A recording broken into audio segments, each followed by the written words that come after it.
Hello, my name is Dr. Bertrina Olivia West Amati, and you are watching Dr.O After Dark.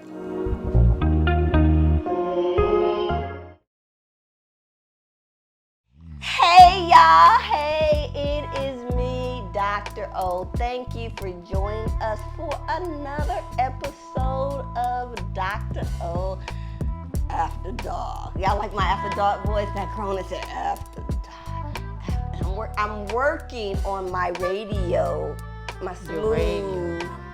Yeah, After Dark. Maybe I can get more viewers and subscribers with my nice sexy. Instead of my, hey, y'all know how I do. But I am so excited because this lady we have here tonight, if you guys cannot already tell, she resonates the sexy. And so that's what, when I heard her coming in and she had this very like smooth, raspy, yet feminine, sexy voice, that was like, damn, she about to steal my After Dark. I need to get on my Dr.O After Dark. Well, she about to do my voiceovers. Y'all, if it ain't on her resume, we about to get on into this resume, but voiceovers is added. That sexy After Dark. I don't know if y'all gonna be thinking about therapy and mental health. If y'all hear that, y'all might think that the O stands for something else, which I have had coming soon. Sexologist, sex psychology, Dr. O. The O stands for oh boy. OnlyFans. Find us on OnlyFans. Nah. Let's get into it for real. Let's for real. get in. Thank you so much for joining me on tonight. And I know that smile because you like, yeah. I'm going to get it right. Maybe. She's going to get it. For Lydia. Lady. For Lydia. I'm so excited. Yeah. I know I did. You got it Why right. you acting brand new like I be saying your name wrong or something? No, never have you ever. Never have you Never have I ever. Never have you ever. No. You said it right. Yeah. I mean, it's easy syllables. Who could get that wrong? That's what I've thought my whole life, but you'd be surprised because everyone has gotten it wrong. Not everyone, but a lot of people. Oh, I mean, if you see it, just, your alphabets. That's what But even teachers who teach alphabets, they've also gotten it wrong. So that's the thing. I think like anyone who's had like an offbeat name, But like for me, like I said, it really reminds me of The Sound of Music. Yes, The Sound of Music. I love The Sound of Music. A deer, a female deer, a drop of golden sun. Let's not. We'll go down the rabbit hole. I love that movie. Lydia, da, da, da, da, da, da. So I'm like, that's all I kept on saying, and then I gotta just hit them notes, Yes. Y'all know Yes. Dr. O always got either a song or a dance for you, so we gonna come right in it. But I'm not the artist here. Beg to differ, but okay. Y'all, New York and ATL native, and we'll get into it because I don't know how you're native from both. But Okay, we'll get into it. Okay. Mother of 7. Let's Yes. count them. 1, 2, 3, 4, 5. Yes. 7. Yes. We're gonna get into that Okay. too because we're like 7 where? Okay. 1 of 6. Yes. Oldest Female. from oldest female. Yes. From both parents. Yes. Now, y'all forgive me a little bit because I know that I like to know my guests. Mm-hmm. And I do. I don't want to make sure I don't miss anything. So y'all gonna see me with these cards because we have certified medical assistant, AHA CPR instructor. Oh no, that's Lamaze. But we're gonna get to that. We're gonna get to that. Was Lamaze. Yeah. So Yeah. You can do that. Yeah, we gonna get to the he and a hoo. Yeah. Here in a little, I don't know, a little bit, maybe kind of, sort of. Surprise. Educator, community organizer. Y'all go out there and vote. Yes. Who you vote for, I ain't gonna tell you. Me. Oh yeah. Yes. I'm not sure what I'm running for yet though, so whatever. I was talking about the presidential. Yeah, I don't know if they who. I'm sorry to all of us in our generation. Now, this is probably like the first year where, well, I ain't even gonna say it because I'm gonna encourage you to go out and vote. Vote. That's it. Go out and vote. It doesn't matter. Well, we just gonna stop right there. Because Vote your if it's vote important. matters, and it matters who you vote for. Even if both of our candidates are both of our candidates. Are both of our candidates. Are both of our candidates. Vote for the one who resonates with you the most.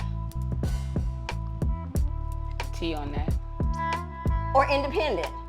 I like Maybe if independent. enough of us Yeah. actually stood together and voted on somebody that was like an independent, then that might actually happen in our lifetime. See, the problem is that it's either Democrat or Republic, and nobody never votes for independent. Very few. But maybe when you don't want to vote Democrat because of your choices, and you don't want to vote Republican because of your choices, Yeah, you could vote. Feeling Dr. O Yes. Well, in you the know, ballot. The good thing about that, Dr.O, is that all power actually truly does lie with the people. So, with me being a community organizer and you push the go vote thing and, all of that, there's been some years that I didn't vote. I don't have a problem saying that. You can go check my records if you want. If you know my government, whatever, go check my records. But there's some years I didn't vote and some years that I did. And if I don't feel like I resonate, then I won't. But also the Democratic Party and the Republican Party is pretty much the same party. It's not really a different party. It's just the same, it's extremes, you know what I mean? So it's we're not going to pause on the different. bio right So- there. Oh, what? Okay. Yes. Because, no, we're going to get into it because it's just that. It is just Yeah. that. Our history, if we truly, as African Americans, people of color, whomever, our history, we started out as Republicans. Then switched over and to the Democratic Party. But even in the beginning, it was more aligned with who aligned, not necessarily the title Democrat, Republic, Independent, but who aligns or who resonates more with what you want. Now, I'm gonna be honest, some of y'all might hate me after this, I don't care. Some of y'all might unfollow me after this, guess what? I don't care. It's okay. I'm healed, so I'm able to be okay with that. Come to Out of the Box counseling, coaching, and consulting and get healed. You're healing as well. What I'm gonna say is, I'm not totally against Trump. Doesn't mean I'm voting for him, but doesn't also mean I haven't thought about it. See, Trump comes to politics from a business mind. He's been very, very, very successful in business and overcoming. So when approaching government, there are things that happened or transpired during his presidency that was beneficial and good for all Americans. I'm not gonna say it made America great, because the factor is when we add into their not only race, but then even the microaggressions and the discriminatory language that is used. When we're degrading women and, we got out there grabbing by the pussy and everything else. He did say that. He did. Yeah, he did, yeah. Then that takes away from your message. Yeah. When you're not against or standing firm against things that are negative, whether it's police brutality or raiding the Capitol, when you're silent, then you're speaking in agreement. And so with his presidency, the negative is that he, even if he is not, he appeared and portrayed and was okay with the portrayal for his business success of being portrayed as a racist, or at least for the white community who felt now under his authority more bold to do discriminatory and racist acts. Well, you know, Dr. O, while I absolutely understand that part, here's the other part that I understand, right?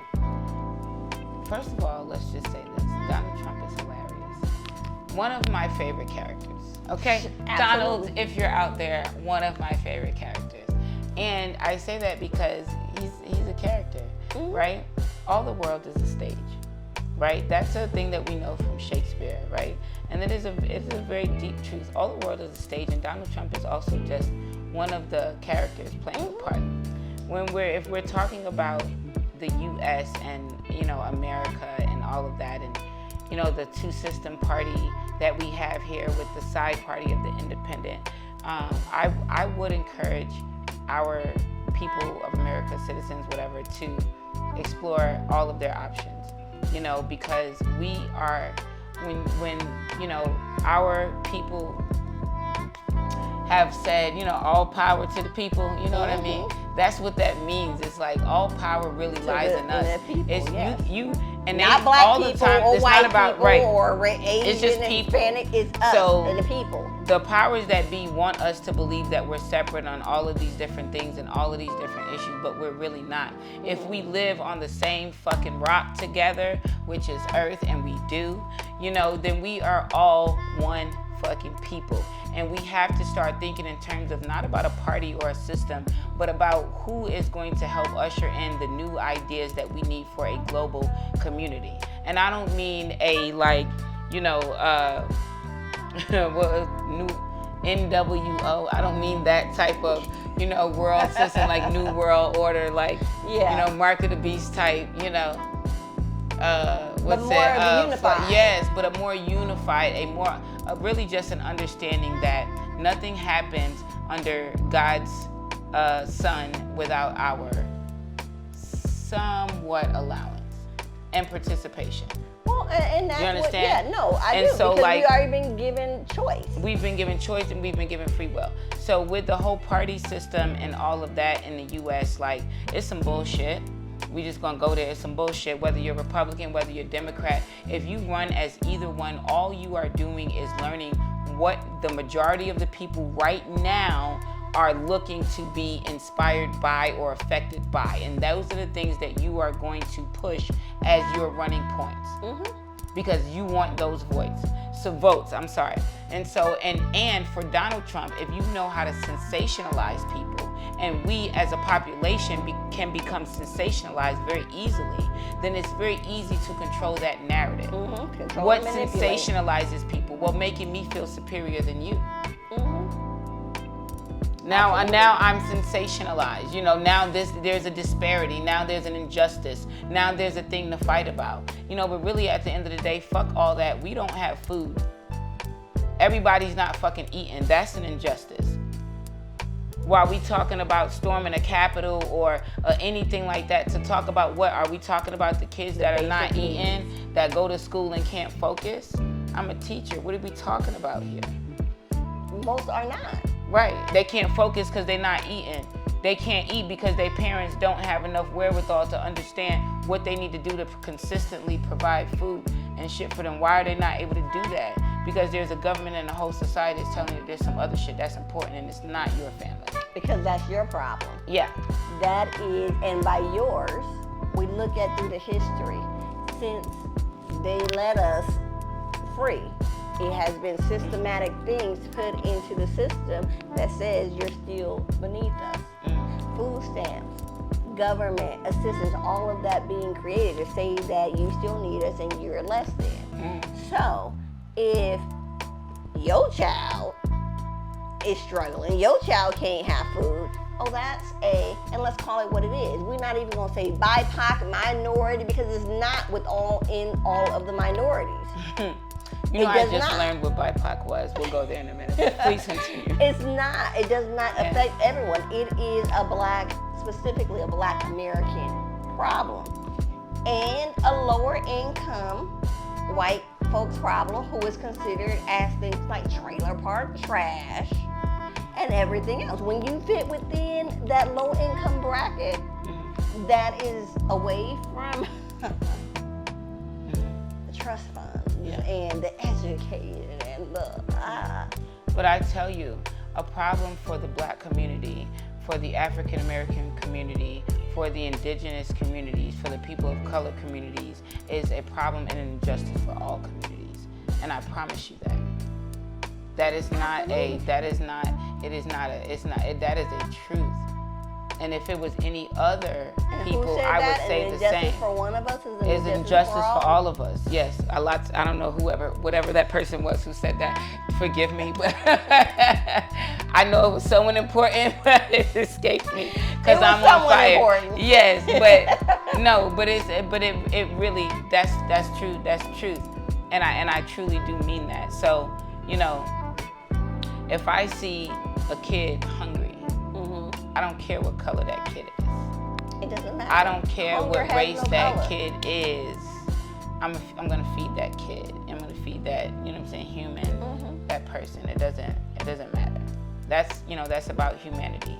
You know what I mean? That's about understanding that, like, there's been many of societies that have bloomed, that have grown, that have become the top of the tier, and they always say, like, pride cometh before the fall with all of the great, dynasties and people, and we got a hell of a lot of pride right now, but we do. If you just bring it back to the truth of the matter, if we really learn just how to work with people, you know what I mean, and together, that shit it goes. Okay. I seen you stop and you pause and I happened to look over, I realized. I got it. Let's continue with your thought. So that's how I feel about that. That's how I feel about that. And yes, and I could, go deep into a lot of, things about that, but why not, So I know we took a bit of pause in your bio there, and I think that was great. Okay. We really didn't get into half of the stuff, so we have to get you back here, but we want to have you again, not only as a community organizer, program creator, and director, a soul speaker. That really drew me, like a soul speaker. I would love to get into that more, but what I really want to get into, which we touched on earlier with the is your end of life. End of life doula. So I know I'm familiar of a doula from birth. Yeah. But I never even imagined or thought of end of life transitioning. If y'all want to have Lady Felidia back here, y'all like, subscribe, and share, because we definitely have to get you back. I do past life and future life regression. Shut your mouth. You shut your wretched mouth, Doctor. No, I love, oh man. So when I seen end of life doula, I was like, oh my God. Yeah. So tell us a little bit more about end of life doula. So and I know so I'm gonna tell you guys about end of life doula, and I'm gonna also tie in also the aspect of past life regressions to the end of this. Okay. So I decided a little while ago that I might want to become an end of life doula. An end of life doula is someone who creates an experience for someone who is transitioning from the physical life back into the life and state of spirit life in which we came. And just as in when we are coming into the physical, there's a journey that we're taking, right? There's a labor, there's a whole process. Well, death is also a labor too, right? And death is one of, like, while birth, everyone, we get excited about births and everything, but y'all, death is like a beautiful process as well, and a beautiful thing. And there should be experiences and rituals around this. So if you think about it, if you haven't died in like a freak, quick, accident or something like that, and you've been able to live, or however you go. Like my grandfather, in the process of me going through the training to become a certified end-of-life doula, my grandfather was transitioning right over, and he told me that he knew it was his time to go. And so I was like, all right, and he was, going on, and then, he, finally did, and we were able to create an experience around that. But he was on this earth for 82.9 years. Yeah. You know what I'm saying? What else do I need to do here? Like, job well done. Let's have a celebration. You know what I'm saying? Let's really support who you are in life and how you want to transition. Right, and really build out that legacy. So with an end-of-life doula, what they really do is come in as a support, not just to the person who is transitioning, but to the entire family, really as a listening tool, as a go-between, and as a person that really just honors what it is that you want to experience, and that we wear many hats. You might be the therapist one day, you might be the shit talker also, about Auntie Carol. Who knows? You know what I'm saying? If that's what's needed to help whoever it is get over whatever, right, whatever it is, that's what you are able, to do. And so, to bring it, full circle, I am now a certified end-of-life doula, and I was able to, I was blessed enough to have my own grandfather be my first actual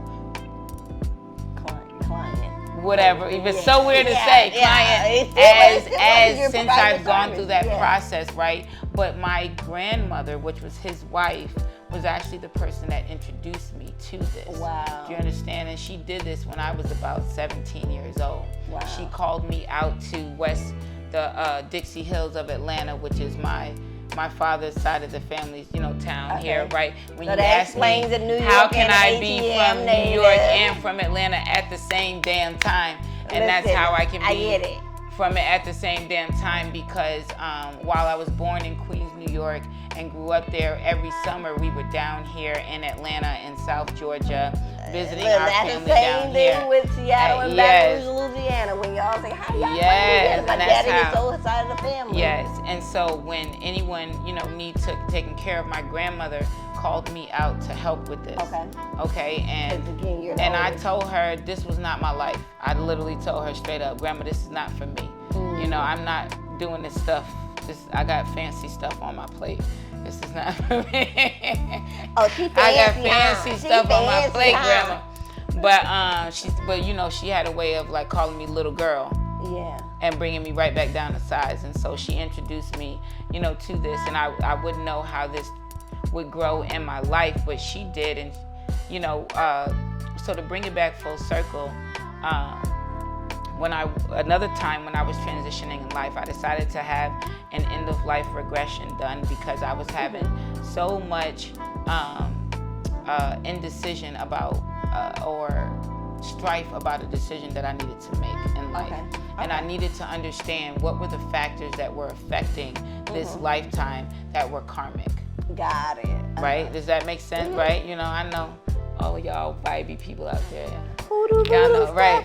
So I had this done, and during this process and then other revelations afterwards, what I understood was that this was something that I had done many lifetimes already. And it was something that was already in my DNA.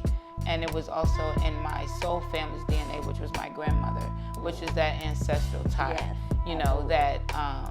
that pulled me into the threads of what I needed to be connected to in life: community, service, end-of-life doula, love, compassion, all of those things. And so, so here we are, full circle, and it has been a journey of self-discovery, but also a journey of just human discovery and love and compassion. Here we are. So, being one who has lost both their mother and their father, I could definitely, especially because my mother was more in a definitely. My father was unexpected as well, but there was maybe 2 weeks from the time that he got his diagnosis to the time that he passed, and 1 week from the time that he was with me to the time that he passed. But I can understand and see the benefit of possibly having someone there, because I was there by myself and alone when he totally transitioned. And that is something that I would not wish on anyone.